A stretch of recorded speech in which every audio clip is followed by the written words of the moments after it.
អតិផរណារបស់សហរដ្ឋអាមេរិកបានធ្លាក់ចុះកាលពីយប់មិញដែលអាចផ្ដល់សញ្ញាពីការកាត់បន្ថយអត្រាការប្រាក់លឿនជាងការរំពឹងទុកសូមស្វាគមន៍មកកាន់ព័ត៌មានហិរញ្ញវត្ថុរបស់ Alpha Insight ថ្ងៃទី13ខែមីនាឆ្នាំ2025ទីផ្សារមាសនៅតែបន្តកើនឡើងបើទោះបីជាសម្ពាធអតិផរណារបស់សហរដ្ឋអាមេរិកបានថមថយចុះបន្តិចក៏ដោយការិយាល័យស្ថិតិការងាររបស់សហរដ្ឋអាមេរិកបានប្រកាសកាលពីម្សិលមិញថាទិន្នន័យសន្ទុះតម្លៃទំនិញអ្នកប្រើប្រាស់របស់សហរដ្ឋអាមេរិកបានកើនឡើង 0.2% បើធៀបទៅនឹងទិន្នន័យចាស់គឺ 0.5% ទិន្នន័យអតិផរណាគឺខ្សោយជាងការរំពឹងទុកខណៈពេលដែលអ្នកវិភាគសេដ្ឋកិច្ចបានព្យាករណ៍ថារបាយការណ៍បាននិយាយថាក្នុងរយៈពេល12ខែចុងក្រោយអតិផរណារបស់សហរដ្ឋអាមេរិកបានធ្លាក់ចុះមកត្រឹម 2.8% បើធៀបទៅនឹងរបាយការណ៍ចាស់គឺ 3% អតិផរណាប្រចាំឆ្នាំមានការធ្លាក់ចុះច្រើនជាងការរំពឹងទុកផងដែរដោយសារតែការព្យាករណ៍ជាឯកច្ឆន្ទបានអំពាវនាវថានឹងមានការថមថយមកត្រឹមតែ 2.9% តែប៉ុណ្ណោះទិន្នន័យសន្ទុះតម្លៃទំនិញអ្នកប្រើប្រាស់ស្នូលរបស់សហរដ្ឋអាមេរិកដែលមិនរាប់បញ្ចូលតម្លៃអាហារនិងថាមពលដែលត្រូវសេដ្ឋវិទូបានព្យាករណ៍ថានឹងមានការកើនឡើង 0.3% របាយការណ៍ CPI ស្នូលបានកើនឡើង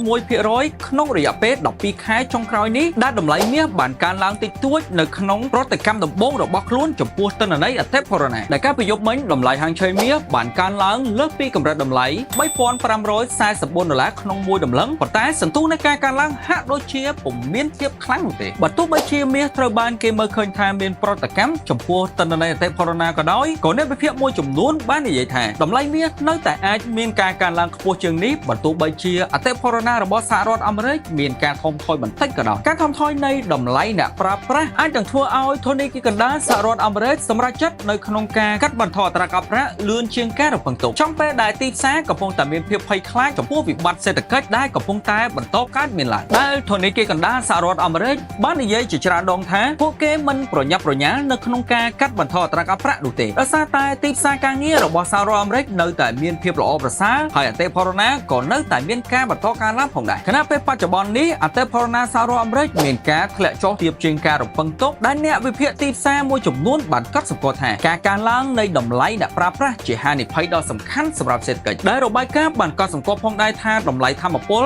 បានបង្កើនរូបភាពមិនច្បាស់លាស់សម្រាប់របាយការណ៍អ្នកប្រើប្រាស់ដោយសារតែសន្ទុះតម្លៃប្រេងសាំងបានធ្លាក់ចុះរហូតដល់ 1% កាលពីម្សិលមិញប៉ុន្តែសន្ទុះតម្លៃអគ្គិសនីនិងអូស្មန်ធម្មជាតិបានកើនឡើងវិញប្រសិនបើអតិផរណារបស់សហរដ្ឋអាមេរិកនៅតែបន្តការកើតមានឡើងខ្ពស់នឹងអាចរក្សាចិត្តរបស់ធនធានគីកណ្ដាលក្នុងការរក្សាគោលនយោបាយរូបិយវត្ថុរបស់ខ្លួនប៉ុន្តែស្ថានភាពនាពេលបច្ចុប្បន្ននេះបានធ្វើឲ្យអ្នកវិភាគទីផ្សារជាច្រើនបានរំពឹងទុកថាតម្លៃមាសនឹងអាចបន្តការកើនឡើងបន្ថែមទៀតដែលអាចនឹងកើនឡើងលើសពីកម្រិតតម្លៃ